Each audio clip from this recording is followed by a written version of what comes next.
My name is Sophia Carter, and I am 22 years old. Standing on that graduation stage, I scanned the audience for familiar faces. My heart sank as I realized the 5 seats I had reserved remained empty. While classmates waved to proud parents and siblings, I swallowed back tears, clutching my diploma. For years, I had worked toward this moment, imagining my family cheering me on. Instead, they chose my sister Olivia's barbecue party. Worse still, when I walked off stage, my phone buzzed with an urgent message from Mom and 36 missed calls from Olivia. If you've ever felt forgotten by your family, let me know where you're watching from in the comments and hit subscribe. My story might help you realize you're not alone in this struggle. Growing up in a family of 5 in Charlotte, North Carolina, should have meant feeling supported, but I always felt like the forgotten middle child. My father, William, was a successful attorney at a prestigious law firm in Raleigh. He worked long hours but always made time for special family events, especially those involving my younger sister. My mother, Margaret, balanced being a homemaker with organizing community events. She was the perfect suburban mom, at least for my siblings. My sister Olivia, 18, was the undeniable star of our family. With her natural beauty, outgoing personality, and flair for drama, she commanded attention in every room. My parents doted on her, attending every dance recital and theater performance. My younger brother, Ethan, 16, was the athletic golden boy, excelling in soccer and track. Dad never missed his games, and Mom was the loudest cheerleader in the stands. Then there was me, stuck in the middle, not quite as charismatic as Olivia, not quite as athletically gifted as Ethan. I was the reliable one, the responsible one, the one who never caused trouble.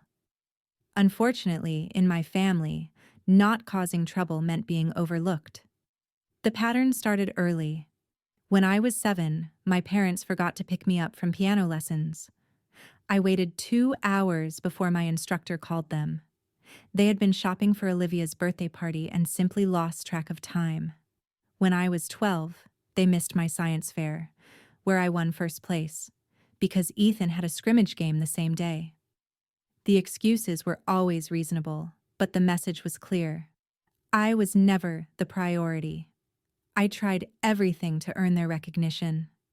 I maintained a perfect GPA throughout high school, joined the debate club, volunteered at the local hospital, and even learned photography, because Dad once mentioned he liked it.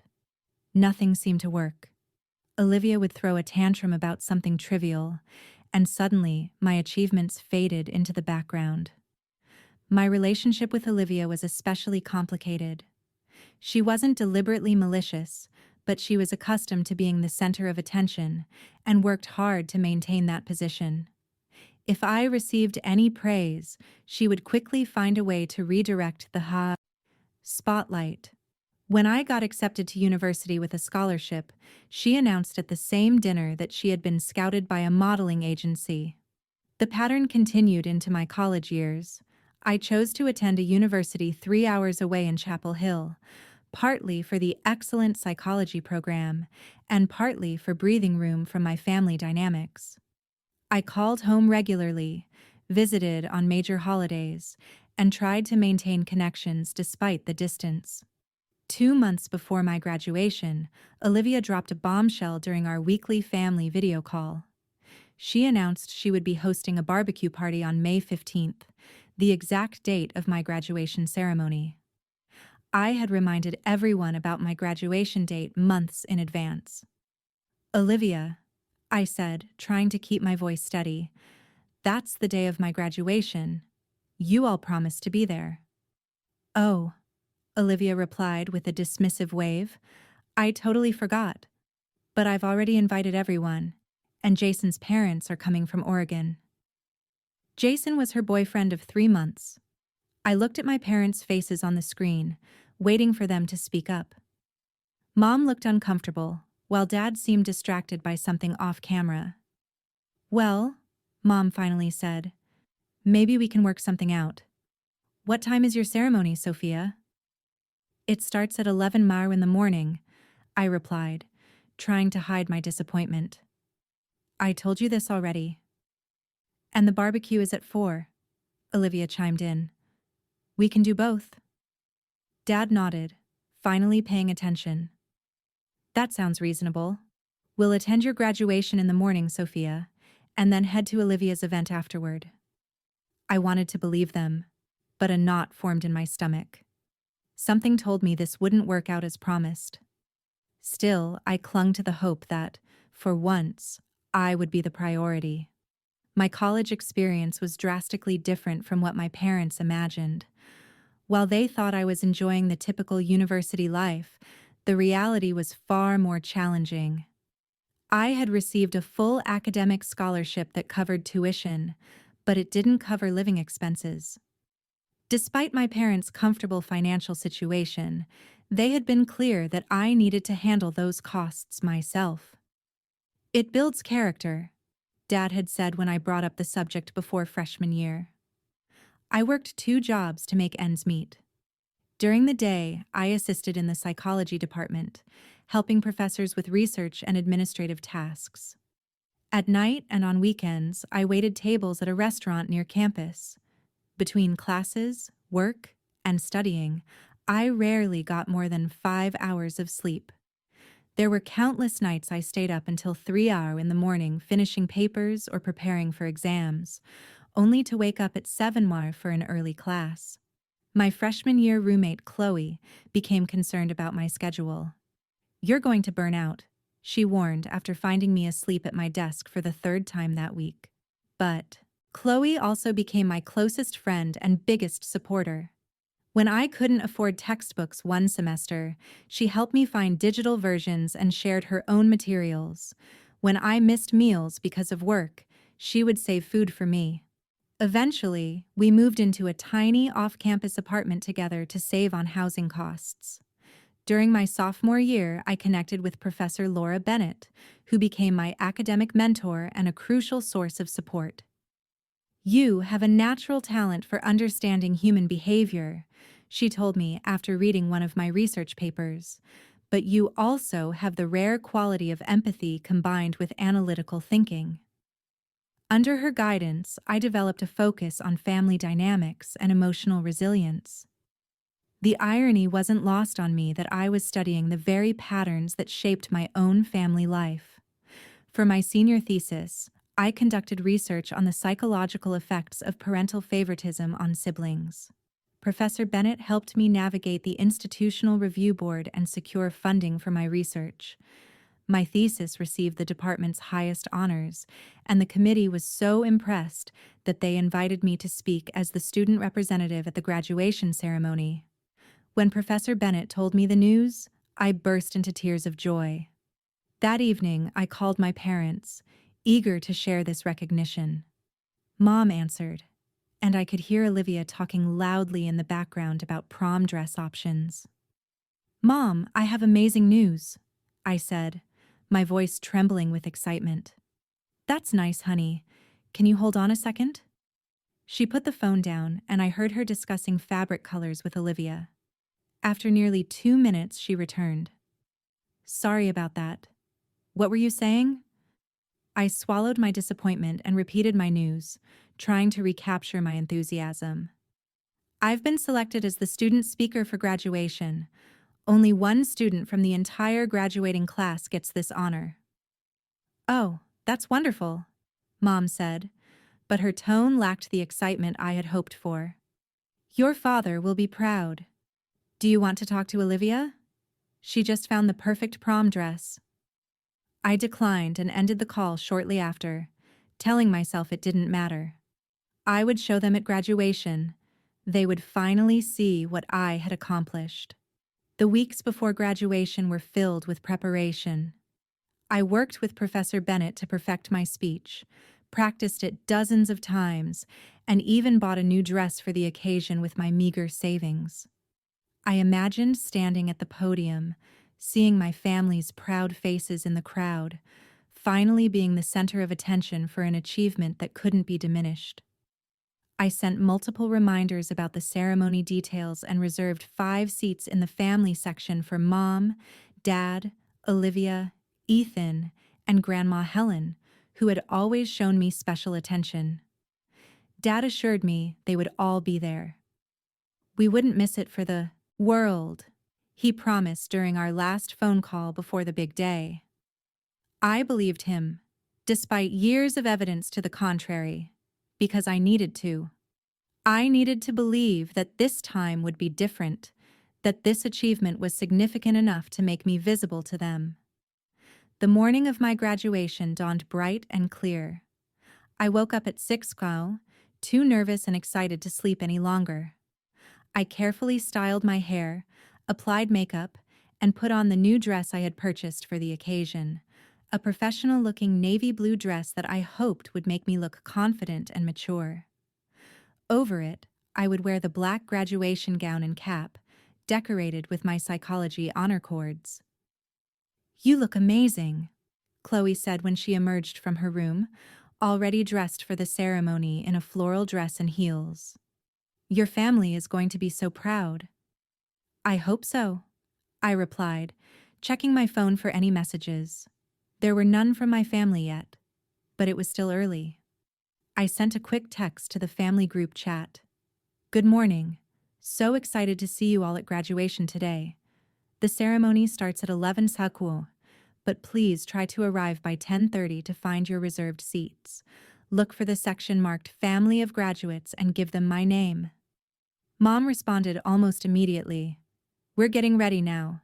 See you soon, honey." I felt a wave of relief. They were coming. I texted Chloe's mother as well, thanking her for planning to attend. Chloe's parents had become like a second family to me over the years, always including me in holiday celebrations when I couldn't go home. As I put the final touches on my appearance, my phone buzzed with a text from Olivia.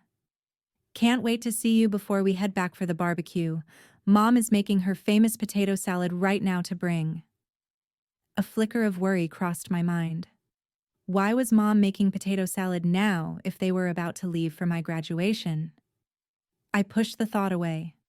They had promised to be there, and I had to trust that. Chloe and I arrived at the university auditorium at 9:30. As one of the student speakers, I needed to be there early for a final briefing. The staff gave me instructions on when to approach the stage and where to stand. I peeked through the curtains at the auditorium, which was still mostly empty, but would soon fill with proud families and excited graduates. By 10:30, graduates and families were streaming in. I kept glancing at the entrance, looking for my family's familiar faces. Chloe stayed with me backstage as long as she could before going to meet her parents and save them seats. "Text me when your family arrives," she said, squeezing my hand. "I'll make sure they find their seats." At 10:45, I sent another text. "Are you close? The ceremony starts in 15 minutes, and they're asking families to be seated." No response. At 10:55, with just 5 minutes until the ceremony, I called home. No answer. I called Dad's cell phone. It went straight to voicemail. I tried Mom, Olivia, even Ethan. Nothing. My heart raced as the graduation coordinator gathered the student speakers. "It's time to take your places," she announced with a bright smile. "My family isn't here yet," I said, my voice small and tight. Her smile faltered slightly. "I'm sure they'll arrive soon, but we need to start on time. You'll be the third speaker after the dean and the valedictorian." I took my place with the other speakers, my eyes never leaving the entrance doors. The ceremony began with a processional as graduates filed in and took their seats. The dean welcomed everyone with a warm speech about achievement and future possibilities. The valedictorian spoke eloquently about perseverance and friendship. And then, it was my turn. As I walked to the podium, I scanned the audience desperately. The 5 reserved seats in the family section remained empty. Chloe and her parents sat nearby, her mother giving me an encouraging smile, But the people I most wanted to see were absent. I delivered my speech through a fog of disappointment. I had practiced for weeks, but now I barely heard my own words as I spoke about resilience and finding strength in adversity. The irony was painful. When I finished, the applause felt hollow. After the speeches, we proceeded with the diploma ceremony. When my name was called, Sophia Marie Carter, Bachelor of Science in Psychology, summa cum laude, I crossed the stage with a practiced smile. I shook hands with the dean, accepted my diploma, and moved the tassel on my cap from right to left. I looked out at the audience one more time, hoping for a miracle. The empty seats mocked me. After the ceremony, graduates flooded the lawn outside the auditorium, embracing parents and posing for photos. Chloe found me standing alone, clutching my diploma. "They never came," I said, my voice breaking. "I'm so sorry, Sophia." Chloe hugged me tightly. "Their loss. You were brilliant up there." Her parents approached, offering congratulations and insisting on taking photos of us together. "We're so proud of you both," Chloe's mother said, her kindness making my throat tight with unshed tears. As we posed for pictures, a classmate approached. "Great speech, Sophia. Are your parents here? I'd love to meet them." "They couldn't make it," I replied, the practiced excuse coming easily to my lips. "Oh, that's too bad," she said, looking genuinely disappointed for me. "Family emergency?" "Something like that," I murmured. When I checked my phone during a quiet moment, I saw Olivia had posted photos on social media. They showed my family at her barbecue party, smiling and enjoying themselves. The timestamp indicated the photos were taken during my graduation ceremony. Mom was serving her potato salad. Dad was grilling burgers. Ethan was playing frisbee with Olivia's friends. And Olivia was the center of attention, as always. They hadn't even tried to come. The barbecue hadn't started at 4:00, as Olivia had claimed. It had started at 11 a.m., exactly when my graduation began. They had lied to me.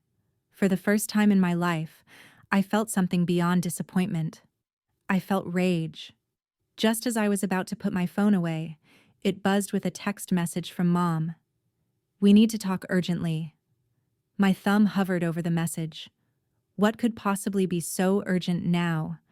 Where was this urgency when I was standing alone at my graduation? Before I could respond, I noticed something else. 36 missed calls from Olivia, all within the last hour. The sheer number was baffling. What could be so important that she would call that many times in succession? "What is it?" Chloe asked, noticing my expression. I showed her my phone screen. 36 missed calls from Olivia and this cryptic message from Mom. Chloe's eyebrows shot up. 36? That's insane. Are they okay? "They were fine enough to have a barbecue during my graduation," I said bitterly. "I saw the photos Olivia posted." My phone buzzed again with a text from Dad. "Call home as soon as you get this. Important family matter." Then another from Ethan. "Sis, you need to call Olivia ASAP. She's freaking out." I felt a twist of anxiety in my stomach. Despite my anger, a lifetime of conditioning made me worry. What if something had happened after those photos were taken? What if there was an actual emergency? "What should I do?" I asked Chloe. She considered for a moment. "If you call now, you're letting them off the hook for missing your graduation.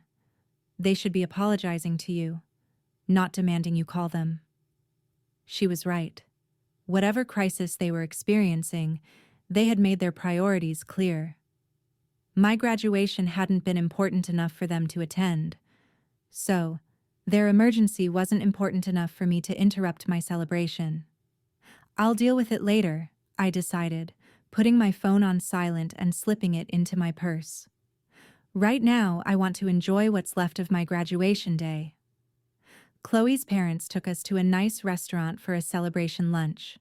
They toasted my achievement, asked thoughtful questions about my speech, and treated me like someone worth celebrating. It was bittersweet, experiencing what a supportive family looked like while acutely aware of what I had missed with my own. Throughout lunch, I could feel my phone vibrating occasionally in my purse. I ignored it, focusing instead on the conversation and the delicious food. For 2 hours, I pretended everything was normal, that this was exactly how I had imagined my graduation day. After lunch, Chloe and I returned to our apartment. As soon as we closed the door behind us, I sank onto the couch, emotional exhaustion hitting me all at once. "Do you want to see what the emergency is?" Chloe asked gently. I nodded and pulled out my phone. 8 more missed calls from Olivia, 4 from Mom, 3 from Dad. A string of increasingly frantic text messages. "Sophia, call me back right now. This is serious. Honey, please call. Your sister needs to speak with you urgently. Why aren't you answering, Sophia?" "They sound panicked," I said, my anger now mingled with confusion. "But why? The photos from the barbecue looked perfectly fine." Chloe sat beside me, scanning the messages over my shoulder. "Whatever it is, they chose to be at that barbecue instead of your graduation. Remember that." I took a deep breath and called Olivia, my rock. "This is crazy. First, they completely ignore my graduation, and now they're blowing up my phone like there's some massive emergency. I feel like I'm being manipulated somehow." "That's because you probably are," Chloe replied. "Olivia has always known how to create drama that puts her at the center of attention. This has her fingerprints all over it." I knew Chloe was right. This was Olivia's pattern. Whatever was happening, I refused to be pulled into her chaos today of all days. "I'm not calling them yet," I decided. "I'm going to take a shower, change clothes, and process everything that happened today. They can wait a few more hours." "Good for you," Chloe said approvingly. "Set some boundaries." I took a long, hot shower, letting the water wash away some of the day's disappointment. As I stood under the spray, I tried to sort through my jumbled emotions. The hurt of being forgotten yet again, the anger at their blatant disregard for a milestone event in my life, the confusion about their sudden, urgent messages, and underneath it all, a small, persistent voice, wondering if something was truly wrong. After my shower, dressed in comfortable clothes, I sat on my bed and stared at my phone.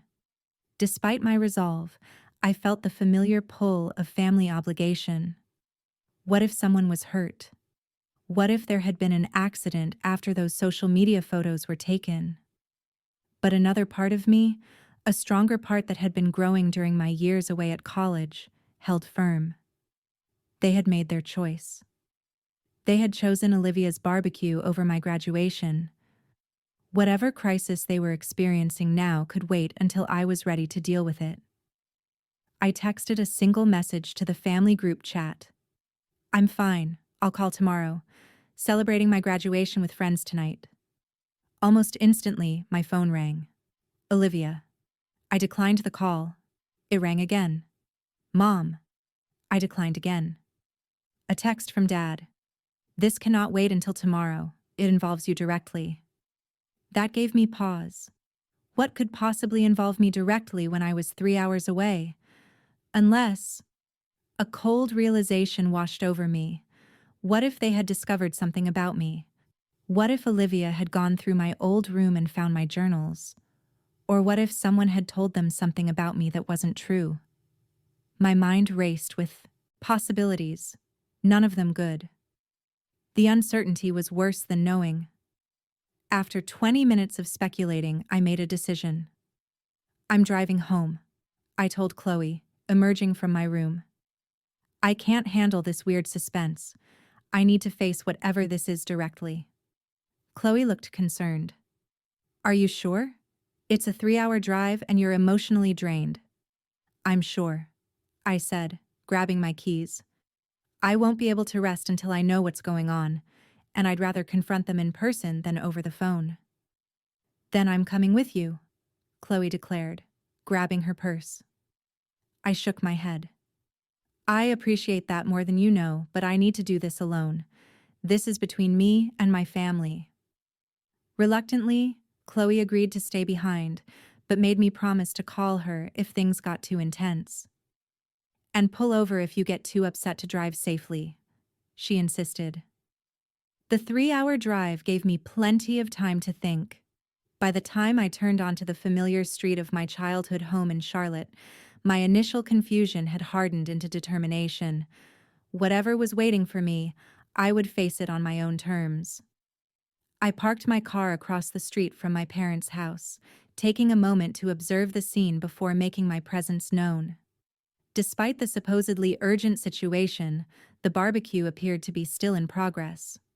Cars lined the driveway and street. Music drifted from the backyard, along with the sound of laughter and conversation. Some emergency, I thought bitterly. Taking a deep breath, I exited my car and walked up the familiar path to the front door. I could have gone around to the backyard gate, but I wanted the slight formality of entering through the front. I was a guest now, not a resident. I rang the doorbell instead of using my key. Ethan opened the door, his eyes widening in surprise. "Sophia, you're here," he said, looking both relieved and uncomfortable. "Apparently, there's an urgent situation," I said, my voice neutral. 36 missed calls from Olivia seemed excessive, even for her. Ethan glanced over his shoulder before stepping onto the porch and partially closing the door behind him. "Listen, before you go in, you should know that Olivia is really upset." "Olivia is upset?" I repeated incredulously. "She should be. She deliberately scheduled her barbecue to conflict with my graduation and then lied about the timing."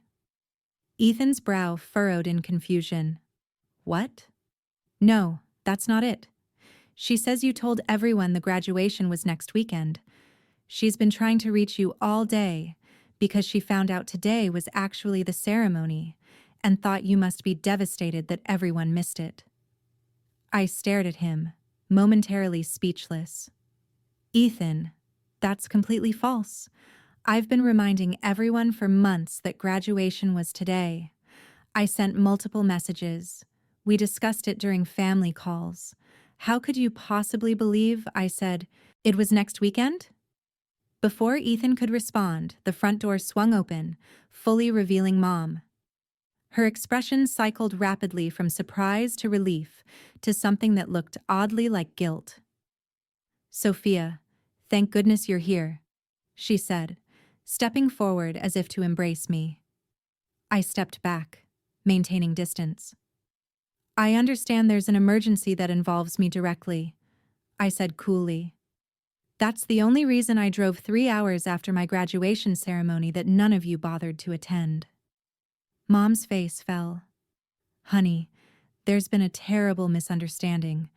Olivia told us you had changed the date. She showed us a text from you saying graduation was next weekend." "I never sent any such text," I said firmly. "And even if there was confusion about the date, none of you bothered to check with me directly. Not one of you called this morning to confirm." The sound of the back door sliding open interrupted us, and Olivia appeared in the hallway. Her eyes were red, as if she had been crying, but she looked more angry than upset. "Oh, so now you decide to show up?" she said accusingly, after ignoring all my calls and making everyone worry. "Olivia," Mom said warningly, "let's discuss this calmly."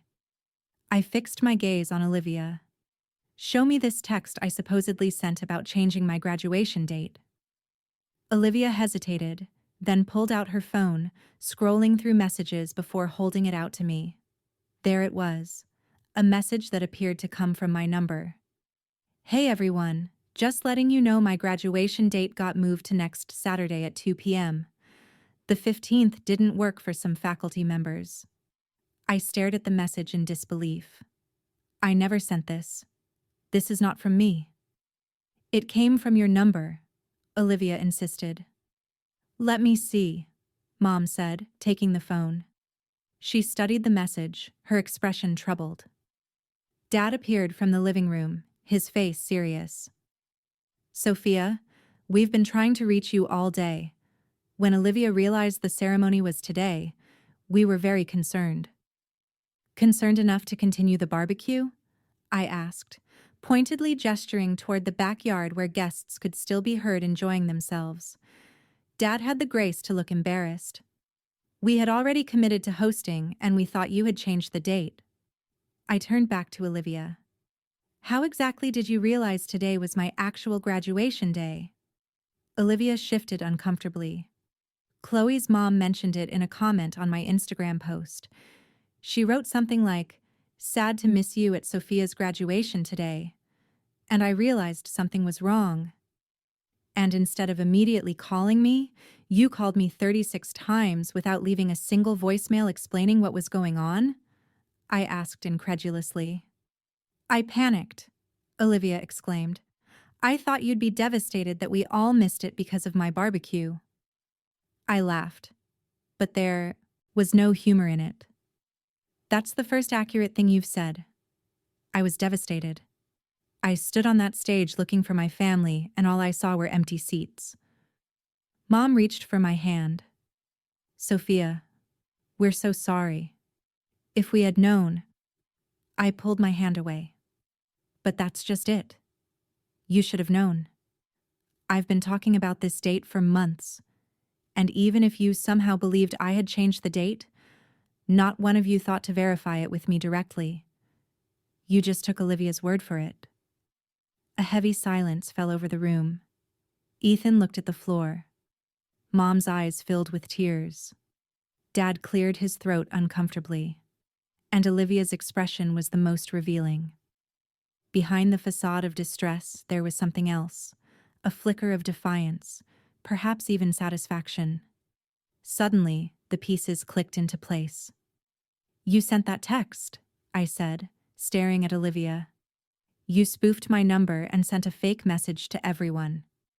That's ridiculous, Olivia sputtered, but her face had gone pale. Why would I do that? Because you always have to be the center of attention, I replied, my voice steady despite the anger churning inside me. You couldn't stand that for one day the focus would be on me instead of you.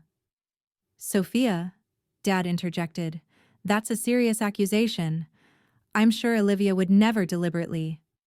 Actually, Ethan spoke up, his voice quiet but firm. I saw Olivia using some weird app on her phone last week. When I asked what it was, she said it was for pranking friends by making texts look like they came from someone else. All eyes turned to Olivia, whose expression had transformed from fake distress to genuine panic. It wasn't like that, she insisted. I had already planned the barbecue, and then I remembered your graduation was the same day, and I wanted both to happen without drama. So, you created a massive lie instead? I asked incredulously. It wasn't supposed to be a big deal, Olivia cried. I thought you'd just have your graduation next weekend and everything would be fine. Not a big deal? I repeated, my voice rising. My college graduation, where I was chosen as the student speaker, was not a big deal? Do you have any idea how hard I've worked for this moment? Olivia, Mom said, her voice uncharacteristically stern. Did you really do this? Olivia's composure cracked. Fine. Yes. I sent the text, but only because I had already announced my barbecue, and it was important. Jason's parents came all the way from Oregon, and I was going to announce our engagement. Engagement? Mom gasped. You and Jason are engaged? And just like that, the focus shifted back to Olivia. Her revelation had its intended effect, diverting attention from her deception to her news. We were going to announce it today, Olivia said, suddenly looking more excited than distressed. He proposed last week, and we wanted to tell everyone at the barbecue. Oh, honey, that's wonderful news, Mom exclaimed, moving to embrace Olivia. I stood there, watching in disbelief as my mother congratulated the daughter who had just admitted to deliberately sabotaging one of the most important days of my life. "Are you serious right now?" I asked, my voice cutting through their moment. "Olivia just admitted to lying to all of you, causing you to miss my graduation, and your response is to congratulate her on her engagement?" Dad finally seemed to grasp the gravity of the situation. "Olivia, what you did was wrong. Very wrong." "I know, Daddy," Olivia said, her voice small and contrite. "I made a mistake. I wasn't thinking clearly because I was so excited about the engagement." "It was not a mistake," I corrected her. "A mistake is accidentally writing down the wrong date. What you did was calculated and deliberate. You intentionally made sure our entire family would miss my graduation." "She didn't mean any real harm," Dad said, falling into his familiar pattern of defending Olivia. "She made a poor choice, but she's obviously sorry." "Is she?" I challenged, looking directly at Olivia. "Are you actually sorry, or are you just sorry you got caught?" Olivia's expression hardened slightly. "I said I was sorry. What more do you want? It's just a graduation. You can still celebrate with us. We can do something special next weekend." "Just a graduation," I repeated, the words hanging in the air. 4 years of working 2 jobs while maintaining a 4.0 GPA. Being selected as the student speaker out of thousands of graduates. Walking across that stage completely alone while you all enjoyed hamburgers and announced your 3-month relationship is now an engagement. "Sophia," Mom began, her tone placating, "we understand you're upset." "No, you don't understand at all," I interrupted. "This is not an isolated incident. This is a pattern that has existed my entire life. Olivia creates drama, you all cater to her, and I'm left picking up the pieces or being forgotten entirely." "That's not fair," Dad protested. "We've always supported both of you girls equally." I laughed outright at that.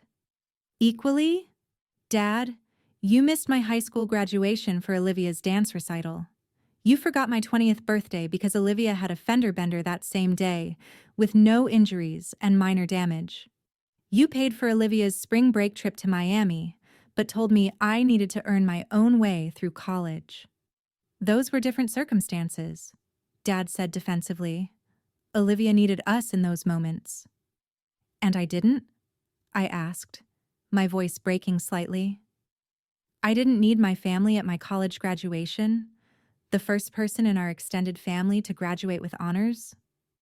No one had an answer for that. Ethan looked deeply uncomfortable, shifting his weight from one foot to the other.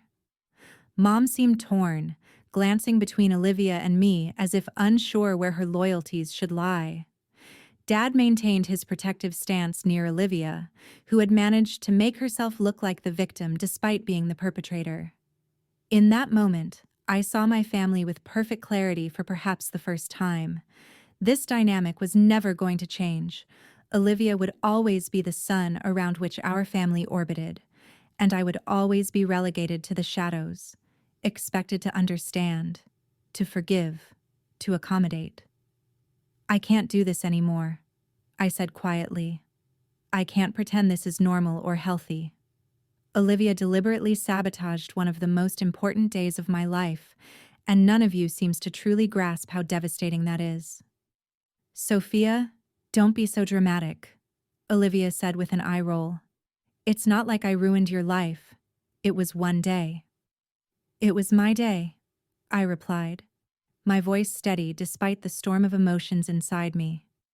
"The one day that should have been about celebrating my achievements, and you couldn't stand that."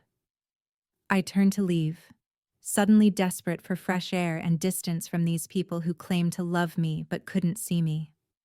"Where are you going?" Mom called after me, her voice tinged with panic. "Back to my apartment," I said without turning around. "I need space from all of you right now." "But we need to talk this through," Dad insisted. "As a family." I paused at the door and looked back at them. A family supports each other. A family celebrates each other's achievements.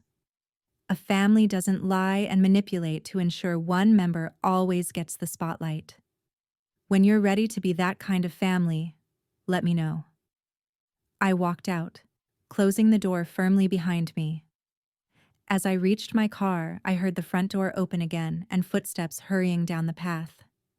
I turned to see Ethan approaching. "Sophia, wait," he called. "I'm sorry, I should have said something sooner. I knew Olivia was acting weird about your graduation, but I didn't put it together until now." "Why didn't you stand up for me in there?" I asked. Ethan looked down. "I don't know. It's always been easier to go along with Olivia than to stand against her. Mom and Dad always take her side anyway. That's the problem, Ethan. Everyone finds it easier to give Olivia what she wants than to do what's right." He nodded, unable to deny the truth of my words. "What are you going to do now?" "I'm going to focus on building a life where I'm valued," I said simply. "Where my achievements matter and where the people around me are honest." As I drove away, I glanced in my rearview mirror. Ethan stood in the driveway, watching me leave. Behind him, through the front window, I could see Olivia gesturing animatedly, already reclaiming her position as the family's main character. After 3 hours of driving in emotional turmoil, I arrived back at my apartment just after midnight. Chloe was waiting up for me, worried sick after my brief updates via text. I collapsed onto our couch, physically and emotionally exhausted. "What happened?" she asked, placing a mug of hot tea in my hands. I recounted the entire confrontation, Olivia's deliberate deception, and my family's tepid response. By the time I finished, Chloe was fuming. "That's beyond messed up," she declared. "And they wonder why you're upset? They should be groveling for forgiveness." The worst part is that even after Olivia admitted what she did, the focus still shifted to her engagement announcement. "It's like I'm invisible in my own family story," I said, cradling the warm mug. Chloe squeezed my shoulder. "So, what are you going to do now?" I took a deep breath. "I need some distance. Real distance, not just physical miles. I need to figure out who I am outside of this toxic family dynamic." That night, I slept in fits and starts, my dreams filled with empty auditoriums and faceless families. By morning, my phone showed 17 new notifications, texts and voicemails from Mom, Dad, and even Ethan. Notably absent was any message from Olivia. I ignored them all and focused instead on an email that had arrived during my drive home. The Harmony Behavioral Health Center, a respected mental health facility in Portland, Oregon, wanted to interview me for a research position based on Professor Bennett's recommendation. The interview was scheduled for the following week via video conference. Portland, I mused aloud over breakfast with Chloe. That's about as far from Charlotte as I could get without leaving the country. "Are you seriously considering it?" Chloe asked. "I am," I replied, feeling more certain with each passing moment. I need a fresh start, somewhere I can build my career and my life on my own terms. I spent the day preparing for the interview, grateful for the distraction from family drama. I researched the Harmony Center, thoroughly updated my resume, and emailed Professor Bennett to thank her for the recommendation and ask for any advice. Her response came quickly. "Sophia, they would be lucky to have you. Your research on family dynamics and resilience is exactly what they're looking for. Be yourself and speak confidently about your work. By the way, how was graduation? I was sorry I couldn't attend due to my conference." My throat tightened as I typed my reply, briefly explaining what had happened. Professor Bennett called me almost immediately after receiving my email.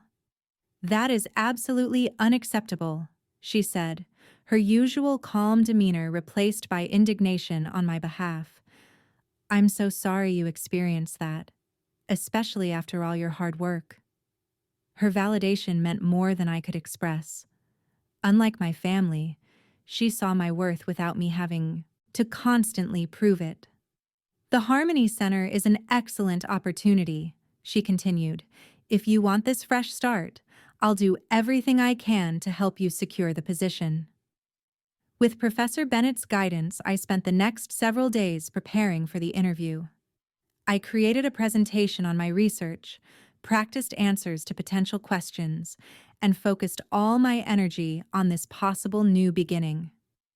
Meanwhile, my phone continued to accumulate messages from my family. I finally sent a brief text to the family group. I need space right now. Please respect that. I'll reach out when I'm ready to talk. Mom responded immediately. We're worried about you, honey. Please just let us know you're okay. I replied with a simple, I'm fine, and then silenced the conversation. The day of the interview arrived. I wore my navy blue graduation dress, a small act of reclamation. The interview panel consisted of 3 professionals from the Harmony Center, including the director, Dr. Michael Lee. As I presented my research on family dynamics and resilience, I drew subtly from my own experiences without making them the focus.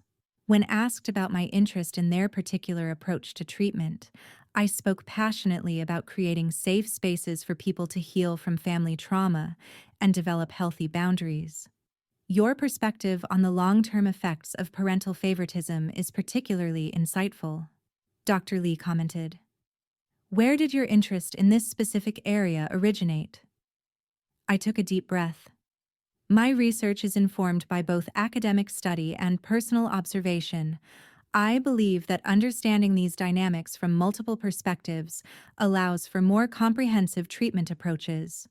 The interview lasted 90 minutes, ending with Dr. Lee asking when I would be available to start, if offered the position. I could relocate to Portland within a month, I replied, without hesitation. 2 days later, while Chloe and I were having dinner, my phone rang with a Portland area code. I answered with trembling hands. Sophia, this is Michael Lee from Harmony Behavioral Health. I'm pleased to offer you the research associate position we discussed.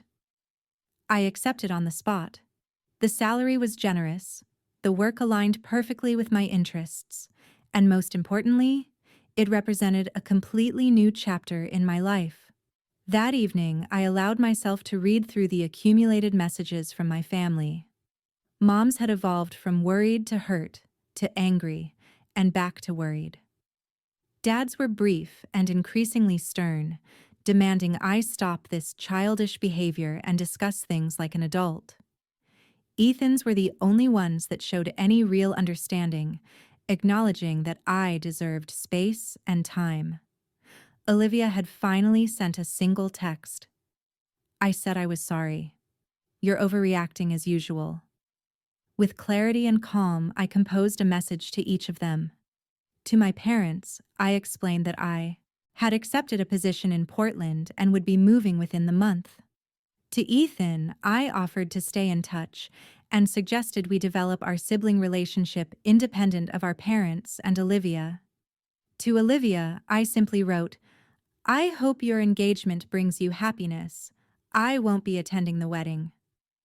The responses were predictably chaotic. Mom called in tears. Dad sent a lengthy email about family loyalty and overreaction, and Olivia posted a passive-aggressive social media update about toxic people who can't be happy for others. Ethan alone responded with support, promising to visit me in Portland during his upcoming spring break. As I packed up my apartment, donating most of my meager possessions and shipping only essentials to Portland, I felt lighter with each box I sealed.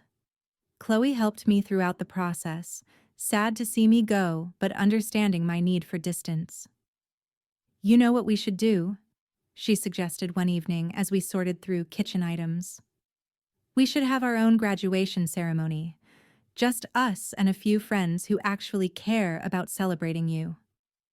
The idea took root, and 3 days before my departure for Portland, Chloe organized a small gathering at her parents' house. 6 people attended: Chloe and her parents, Professor Bennett, and 2 classmates who had become friends over the years. Chloe's father made a speech about perseverance and character that brought tears to my eyes. Professor Bennett presented me with a bound copy of my thesis, complete with her detailed notes on how it could be expanded into a journal article or even a book. We ate cake decorated with congratulatory messages, took photos, and celebrated not just my graduation, but my new beginning. It was everything my actual graduation day should have been, filled with genuine love and recognition. As I looked around at these people who had chosen to be my support system, I realized something profound. Family is not just about blood relations. It's about who shows up for you, who celebrates your victories, who sees your worth without you having to constantly prove it. The day I left for Portland, my parents made one last attempt to change my mind. They showed up at my apartment unannounced, looking somber and determined. "This is extreme, Sophia," Dad said. "Moving across the country because of one misunderstanding." "It wasn't a misunderstanding," I replied calmly. "It was a deliberate act of sabotage followed by a complete failure to acknowledge how deeply it hurt me. And it's not just about graduation, it's about 22 years of being overlooked and undervalued." "We love you, Sophia," Mom insisted, tears welling in her eyes. "We've always loved you." "I believe you love me in your way," I acknowledged. "But love without respect and recognition is not enough. I need to be somewhere I can thrive, not just survive." They left without resolution, unable to understand that this move was not about punishing them, but about saving myself. As my plane took off, carrying me toward my new life in Portland, I felt a complex mixture of grief and hope.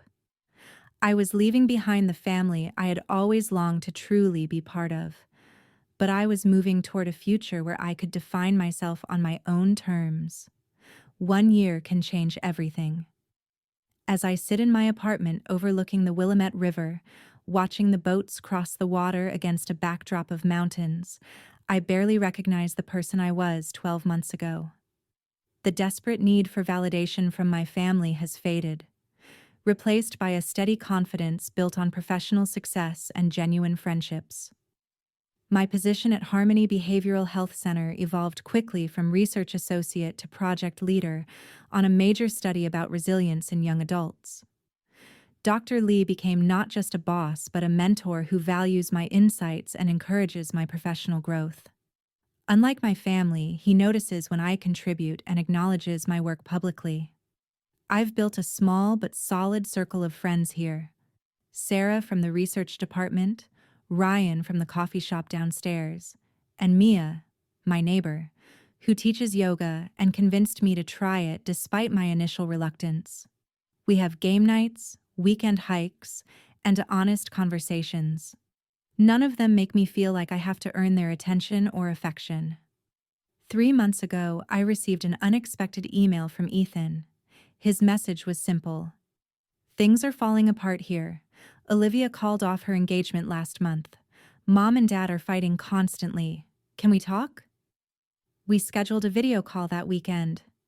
Ethan looked tired, his usual easygoing expression replaced by one of concern. "Olivia found out Jason was cheating," he explained. "She threw the ring at him during a family dinner and announced the wedding was off. Since then, it's been chaos. Mom blames Dad for not seeing the signs. Dad says Mom put too much pressure on Olivia and Jason, and Olivia is basically having a meltdown every other day." "I'm sorry to hear that," I said, genuinely meaning it despite everything. "How are you handling it?" Ethan shrugged. "I'm staying out of it as much as possible, spending more time at school and friends' houses. But it made me think about what you said before you left about how our family works. You were right, Sophia. The patterns are so obvious once you see them." "It took me years to see them clearly," I admitted, "and even longer to understand I couldn't change them." I miss you, Ethan said simply. You were always the stable one, the one who made sense. We talked for over an hour, really talked, perhaps for the first time as adults, rather than as siblings defined by our family roles. By the end of the call, we had made plans for him to visit during his spring break. When Ethan arrived 2 weeks later, I showed him around Portland, introduced him to my friends, and gave him a tour of the Harmony Center. On his third day, over coffee at my favorite waterfront cafe, he asked the question I had been expecting. Do you think you'll ever come back, or at least talk to Mom and Dad again? I considered my answer carefully. I'm open to rebuilding some kind of relationship with them eventually, but it would need to be different from before. I won't go back to being invisible. Ethan nodded thoughtfully. I get that. For what it's worth, I think they finally realize what they lost. Mom keeps your graduation photo on the mantle now, the one Chloe sent her. That evening, after Ethan went to bed in my spare room, I received an email from my mother. The subject line read simply, "I'm sorry." The message was longer and more reflective than anything she had ever written to me before. She acknowledged the pattern of favoritism toward Olivia, admitted that they had taken me for granted because I was the reliable one, and expressed genuine remorse for missing my graduation. I don't expect you to forgive us right away, or perhaps ever, she wrote. But I want you to know that I see now what we did, and I'm deeply, truly sorry. Your father and I are in counseling, trying to understand how we created such dysfunction in our family. If you ever feel ready to talk, we would love to hear your voice. I didn't respond immediately. Instead, I took the letter to my own therapy session the following day. Yes, I had been seeing a therapist since arriving in Portland, practicing the very principles I studied professionally. Dr. Patel had helped me work through my family trauma and build healthier patterns in my new relationships. What do you want to do with this opening? She asked after reading the email. I'm not sure, I admitted.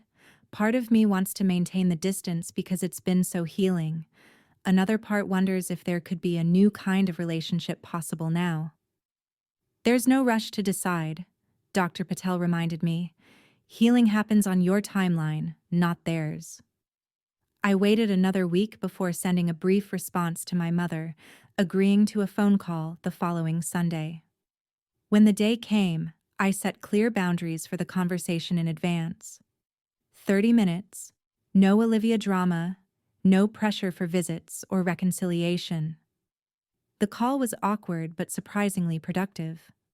Mom did most of the talking, elaborating on her email and describing the family therapy they had begun. Dad spoke briefly near the end, his voice uncharacteristically humble as he acknowledged his role in our dysfunctional dynamics. I always thought I was being fair, he said, but looking back, I can see how consistently we prioritized Olivia's wants over your needs. I failed you as a father, and I'm sorry. I thanked them both for their apologies but made no promises about the future.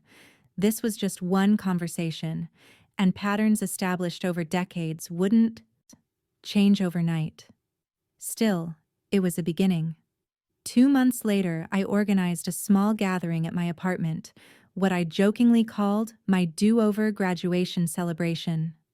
Sarah decorated with blue and gold streamers, Ryan brought an elaborate cake from the bakery, and Mia presented me with a framed copy of my first published research paper. As we toasted with champagne, my phone buzzed with a text from my mother. Thinking of you today, proud of all you've accomplished. Love, Mom. It was a small gesture, but one that would have been unimaginable a year ago. The journey of healing is not linear, and reconciliation, if it happens at all, comes in small moments rather than grand gestures. The most profound lesson I've learned through all of this is that we cannot force others to value us, but we can choose to surround ourselves with people who do. Family is important, but it's not a life sentence to unhealthy dynamics.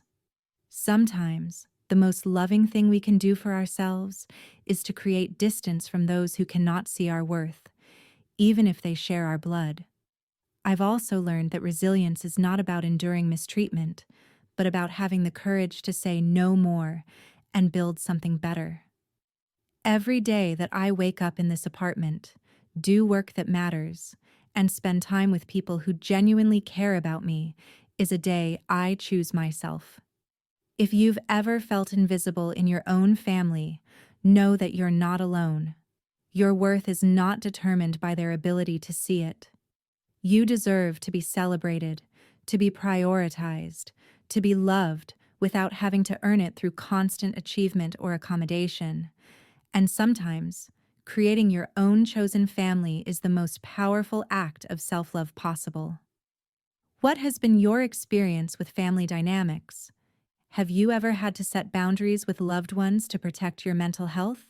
Let me know in the comments below. And if this story resonated with you, please like and subscribe to hear more stories about finding strength after family disappointment. Share this with someone who might need to hear that they deserve better. Thank you for listening to my journey, and remember, you are worthy of being seen exactly as you are.